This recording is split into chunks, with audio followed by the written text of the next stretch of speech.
کی آیت نمبر 74 اور 75 ہے۔ اللہ جل مجدہ الکریم نے ارشاد فرمایا وَإِذْ قَالَ إِبْرَاهِيمُ لِأَبِيهِ آزَرَ أَتَتَّخِذُ أَصْنَامًا آلِهَةً إِنِّي أَرَاكَ وَقَوْمَكَ فِي ضَلَالٍ مُبِينٍ۔ ارشاد فرمایا یاد کرو جب حضرت ابراہیم علیہ السلام نے اپنے عرفی باپ یعنی چچا آزر سے کہا کیا تم بتوں کو اپنا خدا بناتے ہو؟ بے شک میں تجھے اور تیری قوم کو کھلی گمراہی میں دیکھتا ہوں۔ وَكَذَلِكَ نُرِي إِبْرَاهِيمَ مَلَكُوتَ السَّمَاوَاتِ وَالْأَرْضِ، یوں ہی ہم حضرت ابراہیم علیہ السلام کو آسمانوں اور زمینوں کی بادشاہت دکھاتے ہیں، لِيَكُونَ مِنَ الْمُوقِنِينَ، تاکہ وہ عین الیقین والوں میں سے ہو جائیں۔ میرے آقا صلی اللہ علیہ وسلم نے جب قریش مکہ کو دین کی دعوت پیش کی، اللہ کی توحید کا درس دیا، قریش مکہ ماننے سے انکاری ہوئے تو اللہ نے کہا حبیب آپ انہیں بتلاؤ کہ تم اپنے آپ کو دین ابراہیمی پہ کہتے ہو، حضرت ابراہیم علیہ السلام تو توحید پرست تھے اور تم کتنے بتوں کو اپنا خدا بنا کے بیٹھے ہو، تو تم دین ابراہیمی پہ کیسے ہو؟ تو اللہ کہتا ہے حبیب آپ ان کو وہ بات بھی بتا دیں کہ جب حضرت ابراہیم علیہ السلام نے اپنے قریبی چچا کے اندر شرک دیکھا، اپنے چچا کے اندر بھی بت پرستی دیکھی، تو چچا کو بھی جا کر ببانگے دوہل کہہ دیا کہ میں تجھے اور تیری قوم کو کھلی گمراہی میں دیکھتا ہوں۔ تو اس لیے اگر کوئی کتنا قریبی بھی ہو اسے بھی بتانا چاہیے کہ تیرے اندر یہ خامی اور تیرے اندر یہ کمی ہے۔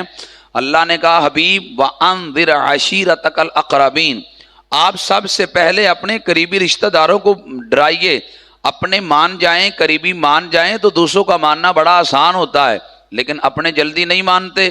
میرے آقا صلی اللہ علیہ وسلم نے پھر قریبیوں کو بلانا شروع کیا، انہیں دعوت توحید دی، اپنی رسالت کا درس دیا، آہستہ آہستہ لوگ پھر اسلام کے قریب آنا شروع ہو گئے۔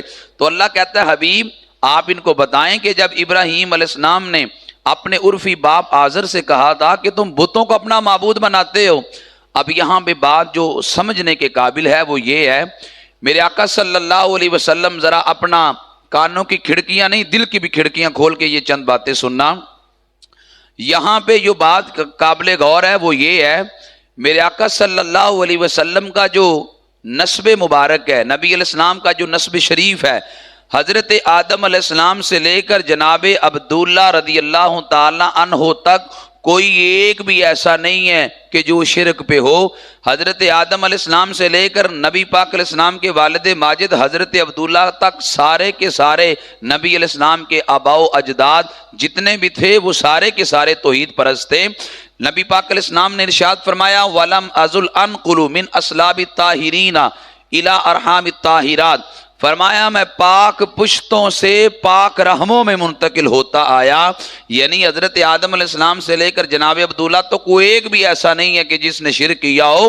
لیکن لوگ یہاں پہ حضرت ابراہیم علیہ السلام کے والد ماجد کے بارے میں یہ بیان کرتے ہیں کہ نہیں وہ مشرک تھے، اور کہتے ہیں جی ہمارے پاس قرآن ہے، اور یہ آیت پیش کرتے ہیں جو میں نے آپ کے سامنے پڑھی، وہ کہتے ہیں وَإِذْ قَالَ إِبْرَاهِيمُ لِأَبِيهِ آزَرَ، کہ حضرت ابراہیم علیہ السلام نے اپنے باپ آزر سے کہا کہ تم تو شرک کرتے ہو، کہ تم بتوں کا معبود بناتے ہو، تو وہ کہتے ہیں دیکھو یہاں پہ لی ابیہ آزر کا لفظ بولا گیا کہ حضرت ابراہیم علیہ السلام نے اپنے باپ آزر سے کہا، تو ان کا باپ آزر مشرک تھا، لہذا یہ کہنا تمہارا غلط ہوا کہ نبی پاک علیہ السلام پاک پشتوں سے پاک رحموں میں منتقل ہوتے آئے ہیں۔ ہم اس کے چند جوابات پیش کرتے ہیں۔ پہلا جواب یہ ہے کہ یہاں ابی کا لفظ بولا گیا، عربی کے اندر ابن اور والد ان دونوں کا معنی باپ ہے، لیکن جو ابن کا لفظ ہے اور جو اس کے علاوہ جو دو لفظ بولے گئے ابن کا اور والد کا، قرآن نے دونوں لفظوں کا ذکر کیا، لیکن جو ابن کا لفظ ہے یہ عام ہے، ابن سے باپ بھی مراد ہو سکتا ہے، ابن سے دادا بھی مراد ہو سکتا ہے، ابن سے پردادا بھی مراد ہو سکتا ہے، ابن سے چاچا بھی مراد ہو سکتا ہے، ابن سے مجازی طور پہ استاد بھی مراد ہو سکتا ہے. ابن کا لفظ عام ہے, یہاں ابن کا لفظ بولا گیا. ابن کا لفظ جیسے باپ پہ بولا جاتا ہے ویسے چاچا پہ بھی بولا جاتا ہے. ابن کا لفظ جیسے باپ پہ بولا جاتا ہے دادا اور پردادا پہ بھی بولا جاتا ہے. اس کی ایک مثال عرض کرتا ہوں. ابن کا لفظ باپ دادا پردادا پہ بھی بولا جاتا ہے. سورہ النساء کی آیت نمبر 22 میں اللہ فرمایا وَلَا تَنْكِحُوا مَا نَكَحَ آبَاؤُكُمْ, فرمایا تم ان سے نکاح نہ کرو جن سے تمہارے باپ دادا نے نکاح کیا ہے. اب یہاں آبا کا لفظ بولا گیا. آبا سے مراد حقیقی باپ صرف نہیں ہے بلکہ آبا سے مراد دادا اور پردادا بھی ہے کہ جن سے تمہارے باپ دادا یا پردادا کسی نے نکاح کیا ہو تم مجھ سے نکاح نہ کرو. دیکھو یہاں آبا سے مراد دادا اور پردادا بھی ہے, اور آبا سے مراد مجازی طور پہ استاد بھی ہوتا ہے کہ جب نبی علیہ السلام نے کہا شرک چھوڑو توحید کی طرف آؤ تو یہ کہنے لگے ما وجدنا علیہ آبانا, سورہ المائدہ کی آیت نمبر 104 ہے. کہنے لگے ہم تو اسی پر چلیں گے جس پر ہم نے اپنے آبا و اجداد کو پایا ہے. یہاں آبا سے مجازی طور پر استاد بھی مراد ہے اور آبا سے مجازی طور پر چچا بھی مراد ہوتا ہے. جیسا کہ قرآن مقدس کی سورہ البقرہ کی آیت نمبر 133 میں ارشاد فرمایا آبائی کا ابراہیم و اسماعیل و اسحاق, یہاں پہ حضرت اسماعیل علیہ السلام یہ حضرت یعقوب علیہ السلام کے چچا ہیں اور چاچا پہ باپ کا ابن کا لفظ بولا گیا. تو بھائی ابن کا لفظ عام ہے, یہ جیسے باپ پہ بولا جاتا ہے ویسے چاچا دادا پردادا پہ بھی بولا جاتا ہے. یہاں بھی لفظ والد نہیں بولا گیا, یہاں لفظ ابن بولا گیا. آیت پھر سنیں وَإِذْ قَالَ إِبْرَاهِيمُ لِأَبِيهِ آزَرَ, یہاں ابی کا لفظ بولا گیا. تو ابن کا لفظ تو عام ہے, جیسے والد پہ بولا جاتا ہے چاچا دادا پردادا پہ بھی بولا جاتا ہے. تو یہاں جو حضرت ابراہیم علیہ السلام کے باپ کا ذکر ہے یہ باپ سے مراد والد نہیں ہے بلکہ یہاں باپ سے مراد عرفی باپ مراد چچا ہے. آپ کا جو حقیقی والد تھا اس کا نام طارق تھا. حضرت امام جلال الدین سیوطی 1, امام رازی 2 اور راغب اصفہانی 3, ابن کثیر 4. اس کے علاوہ بہت لمبی فہرست ہے کہ ہمارے اکابرین نے واضح لفظوں میں لکھا کہ حضرت ابراہیم علیہ السلام کے والد کا نام طارق تھا, وہ توحید پرست تھا, اور یہاں جو باپ مراد ہے وہ چچا ہے. آپ کا چچا آزر شرک کیا کرتا تھا, وہ توحید سے منحرف تھا, لیکن حضرت ابراہیم علیہ السلام کے والد کا نام طارق تھا, وہ توحید پرست تھے. اور اس پر چند اور دلائل ہمارے اکابرین نے ذکر کیے.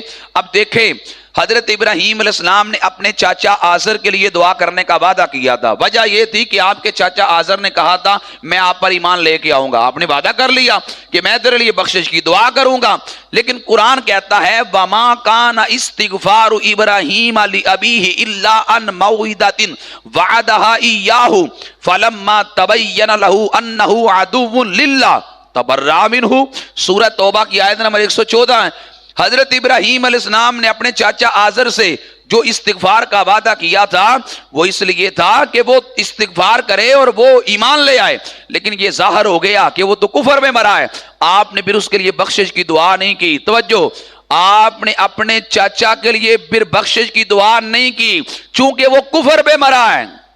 مرا کب ہے؟ حضرت ابراہیم علیہ السلام جب نارے نمرود میں گئے تو اللہ نے آگ کو ٹھنڈا کر دیا. آپ جب آگ سے باہر نکلے تو آپ کا یہی چچا آزر کہنے لگا کہ یہ میرا فضل ہے, میری وجہ سے آگ تو پہ ٹھنڈی ہو گئی. اتنے لفظ بولنے تھے, ایک آگ کا انگارہ اس پہ جا گرا اور وہ جل کے راکھ ہو گیا. حضرت ابراہیم علیہ السلام نے دیکھا جب یہ میرا چاچا تو شرک پہ مرا ہے, آپ نے اس کے لیے بخشش کی دعا نہیں کی, اس لیے کہ مشرک کے لیے بخشش کی دعا کرنا جائز ہی نہیں ہے. حضرت ابراہیم علیہ السلام پھر ہجرت کر کے گئے فلسطین میں پہنچے. آپ نے حضرت ہاجرہ سے نکاح بھی فرمایا, حضرت اسماعیل علیہ السلام پیدا بھی ہوئے. جب اپنی زوجہ حضرت ہاجرہ کو اور حضرت اسماعیل علیہ السلام کو وہاں پہ چھوڑا پھر دعا کی, اور آخر کے جو سورہ ابراہیم کے اندر وہ ذکر ہے, آخر پہ پھر کیا کہا ربنا اغفر لی ولی والی, ایسے نہیں سارے تو بولے نا ربنا اغفر لی ولی والی. اب وہاں پہ آپ نے کہا میں اپنے چاچا کے لیے دعا نہیں کروں گا اس لیے کہ وہ شرک پہ مرا ہے, اور یہاں واپس آ کر آپ فلسطین میں پہنچ کر اپنے والد کے لیے دعا کر رہے ہیں. ایک طرف آپ کہہ رہے ہیں میں چاچا کے لیے دعا نہیں کروں گا, وہ چچا ہے, اور یہاں دعا کر رہے ہیں, اللہ نے منع بھی نہیں کیا. کیا کہا؟ ربنا اغفر لی ولوالدی، یا اللہ مجھے بھی بخش دے اور میرے والدین کو بھی بخش دے۔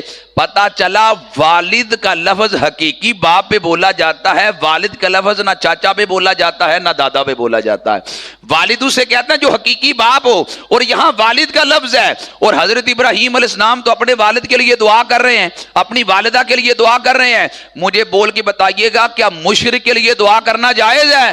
تو یہ کیسے ہو سکتا ہے کہ نبی اپنے مشرک ماں باپ کے لیے دعا کرے اور اب منع بھی نہ کرے؟ تو حضرت ابراہیم علیہ السلام کا اپنے والد اور والدہ کے لیے دعا کرنا اس بات کی دلیل ہے کہ حضرت ابراہیم علیہ السلام کے والد ماجد توحید پرست تھے اور وہ توحید پہ قائم تھے۔ اور ویسے بھی میرے رب کا قرآن کہتا ہے لقد جاءکم رسول من انفسکم، سورہ توبہ ہے، آیت نمبر 128 ہے۔ اللہ فرماتا ہے کہ میرے رسول جو تم میں آئے، ایک قرات لقد جاءکم رسول من انفسکم کی بھی ہے، کہ جس کا مطلب یہ ہے کہ میرا رسول جو تمہارے پاس آیا ہے یہ بڑا نفیس رسول ہے، اور یہ بڑے نفیس خاندان سے ہے۔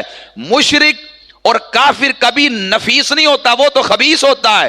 تو رب کہتا ہے میرا رسول نفیس بن کے آیا ہے، نفیس خاندان میں سے آیا ہے۔ جب نبی علیہ السلام کا خاندان نفیس ہے تو پھر آپ کے خاندان میں اور آباء و اجداد میں ایک مشرک اور خبیث کیسے آ سکتا ہے؟ رب کو یہ کیسے گوارا ہے کہ آپ کے آباء و اجداد میں سے کوئی ایسا بندہ بھی آ جائے کہ جو مشرک ہو؟ ایسا نہیں ہو سکتا۔ میرے آقا صلی اللہ علیہ وسلم کے آباء و اجداد میں سے جتنے بھی لوگ ہیں وہ سارے کے سارے توحید پرست تھے، لیکن یہاں تو اندھیر ہوا ہے۔ یہاں تو لوگ ایسے بھی ہیں لمبی لمبی داڑیاں رکھ کے جو میرے آقا صلی اللہ علیہ وسلم کے والدین کے ایمان پہ نہ قبضہ نہیں کرتے ہیں اور کہتے ہیں ان کا ایمان ثابت نہیں تھا۔ میں نے کہا تو اپنے ایمان کی فکر کر، میرے آقا علیہ السلام کے والدین تو وہ والدین ہیں کہ جس دور کے اندر لوگ اپنے بچوں کا نام بتوں کے نام پہ رکھتے تھے، اس دور میں بھی میرے آقا علیہ السلام کی والدہ کا نام سیدہ آمینہ رکھا گیا۔ آمینہ امانت والی، کہ جس کی گود میں کائنات کی امانت ہو، اس آمینہ کی شان کیا ہوگی رضی اللہ تعالیٰ عنہ۔ کعبے دی چھاں ورگی کتنے چھاں کوئی نہیں، میرے نبی دی ماں ورگی تو جگ وچ ماں کوئی نہیں۔ میں نے کہا ان کے صدقے تو اللہ نے لاکھوں کو جنت دینی ہے۔ جس وقت لوگ اپنے بچوں کا نام بتوں کے نام پہ رکھتے تھے، اس وقت بھی میرے آقا علیہ السلام کے والد ماجد کا نام سید عبداللہ رضی اللہ تعالی عنہ ہے، کہ جو اللہ کے بندے ہیں، آپ کے نام ہی بتاتے ہیں، وہ توحید پرست تھے، وہ توحید پہ قائم تھے، وہ دین ابراہیمی پہ تھے۔ اور اہل سنت کی بڑی جماعت کا ایک موقف تو یہ ہے، نبی علیہ السلام کے والدین کو زندہ کیا گیا، وہ حضور کے صحابی بھی بن گئے تھے، وہ نبی پاک علیہ السلام پر کلمہ بھی پڑھ گئے، صحابی بھی بن گئے۔ میں نے کہا صدیاں گزر گئی، یہ بات ہے یہ 14ویں صدی کی، جب مسجد نبوی کی جگہ کو وسیع کرنا تھا تو راستے میں نبی پاک علیہ السلام کے والد ماجد کی قبر بھی تھی۔ طے یہ پایا کہ ان کو جنت البقیع میں دفن کیا جائے۔ 1400 سال کے بعد نبی علیہ السلام کے والد ماجد کی قبر کو کھولا جانے لگا تھا، 1400 سال کے بعد، اور مسجد نبوی شریف سے ان کو جنت البقیع میں دفن کرنا تھا۔ 1400 سال کے بعد جب قبر مبارک کھولی گئی، یوں لگتا تھا کہ کل دفن کیے گئے ہیں۔ تو میں نے کہا میرے آقا کتنے لوگ ایسے تھے جو اس وقت کلمہ پڑھ کے مسلمان ہوئے، نوائے وقت میں سرخیاں چھپی اس وقت کہ میرے آقا صلی اللہ علیہ وسلم کے والد ماجد کو 1400 سال کے بعد جب نکالا گیا، جسم مبارک تر و تازہ تھا۔ تو میں نے کہا میرے آقا صلی اللہ علیہ وسلم کی آباء و اجداد میں سے یار کوئی میرے والد کا ذکر کرے، کوئی میرے والد کی شان بیان کرے، کوئی میرے والد کا اچھے لفظوں میں ذکر کرے، مجھے اس سے پیار ہو جاتا۔ کوئی نسبی اس سے رشتہ نہ ہو، اگر کوئی نبی پاک علیہ السلام کے والد کے تذکرے کرے گا، میرے آقا اس میں کتنے راضی ہوتے ہوں گے۔ حضرت امام جلال الدین سیوطی کو 75 بار جاگتے ہوئے میرے آقا علیہ السلام نے اپنا دیدار عطا کیا۔ وجہ یہ تھی کہ حضرت امام جلال الدین سیوطی نے کئی کتابیں نبی علیہ السلام کے والدین کے ایمان پہ لکھی تھیں۔ میرے آقا علیہ السلام نے راضی ہو کے کئی بار جاگتے ہوئے اپنا دیدار عطا کیا۔ اس لیے ہم کہتے ہیں اہل سنت تمہیں ایک بار نہیں کروڑ بار مبارک ہے کہ تم نہ تو صحابہ کے گستاخ ہو، نہ اہل بیت کے گستاخ ہو۔ تم جہاں صحابہ اور اہل بیت نبی علیہ السلام کا ذکر کرتے ہو، وہاں نبی علیہ السلام کے والدین کا ذکر بھی کرتے ہو۔ وہاں دیگر انبیاء علیہ السلام کا ذکر بھی کرتے ہو، وہاں دیگر شخصیات کا ذکر بھی کرتے ہو۔ اہل سنت کی صداقت کے لیے یہی کافی ہے۔ ہم لفظ اللہ کی الف سے لے کر ولی کی یہ تک سب کا احترام کرتے ہیں، یہی اہل سنت کی صداقت کے لیے کافی ہے۔ تو اس لیے اگر آپ سے زندگی بھر کو بندہ یہ کہے، آپ کو یہ بات یاد ہونی چاہیے کہ حضرت ابراہیم علیہ السلام کے والد کا نام طارق ہے، وہ توحید پرست ہے۔ قرآن میں جو باپ کا لفظ بولا گیا اس سے مراد آپ کا چچا ہے۔ نبی علیہ السلام نے اپنے چچا حضرت عباس کے لیے بھی کہا تھا کہ میرے ابی، میرے باپ کو میرے پاس لے کے آؤ، تو نبی علیہ السلام نے اپنے چچا کے لیے باپ کا لفظ بولا، تو پتا چلا عرب میں یہ رواج تھا کہ چچا کے لیے باپ کا لفظ، ابن کا لفظ بولا کرتے تھے، تو اس لیے یہاں بھی چچا کے لیے ابن کا لفظ بولا گیا۔ تو یہی محتاط موقف اہل سنت و جماعت کے اکابرین کا۔ تو حضرت ابراہیم علیہ السلام نے اپنے چاچا کو کہا کہ تم توحید پہ آ جاؤ، تم جو کام کرتے ہو تمہیں اور تمہاری قوم کو گمراہ دیکھتا ہوں۔ تو اللہ کہتے ہیں ہم نے زمین و آسمان کی ہر چیز ابراہیم علیہ السلام کو دکھائی تاکہ وہ عین الیقین والوں میں سے ہو جائیں، ہر چیز گویا وہ آنکھوں سے دیکھ بھی لے، حالانکہ نبی کا۔ لیکن آخر پہ یہ بات بھی کر دوں، یہ میرے سامنے تفسیر کبیر ہے، یہ بہت بڑا چوٹی کا امام ہے، امام راضی سے یہاں بہت بڑی غلطی ہوئی۔ امام راضی نے یہاں اپنی تفسیر کبیر کی جلد نمبر 5 اور اس کے صفحہ نمبر 32 پہ لکھا ہے، امام راضی لکھتے ہیں کہ یہ اہل تشیع کا عقیدہ ہے، وہ یہ مانتے ہیں کہ حضرت آدم علیہ السلام سے لے کر جناب عبداللہ تک سارے کے سارے نبی علیہ السلام کے آباء و اجداد توحید پرست تھے، یہ اہل تشیع کا عقیدہ ہے۔ یہ امام راضی سے بہت بڑی غلطی ہوئی، حالانکہ یہ ان کا عقیدہ نہیں، یہ تو اہل سنت و جماعت کا عقیدہ ہے۔ یہ ان کے عقیدے کا یعنی ان کے لفظوں کا رد امام علوسی نے روح المعانی کے اندر کیا اور واضح لفظوں میں لکھا، اور یوں ہی حضرت حکیم الامت مفتی احمد یارہ نعیمی رحمت اللہ تعالی علیہ نے ان کا تعاقب کیا اور فرمایا یہاں امام راضی سے غلطی ہوئی، انہوں نے یہ لفظ بولے۔ اہل سنت کا مسلک یہ ہے کہ جناب آدم علیہ السلام سے لے کر نبی علیہ السلام کے والد ماجد حضرت عبداللہ تک کوئی آپ کے آباء و اجداد میں سے اور اجداد میں سے ایسا نہیں تھا جو توحید پہ قائم نہ ہو، سارے کے سارے توحید پہ قائم تھے۔ اللہ اسی اہل سنت و جماعت کے مسلک پہ ہم سب کو جینا اور مرنا نصیب فرمائے۔ وما علیہ الا البلاغ المبین۔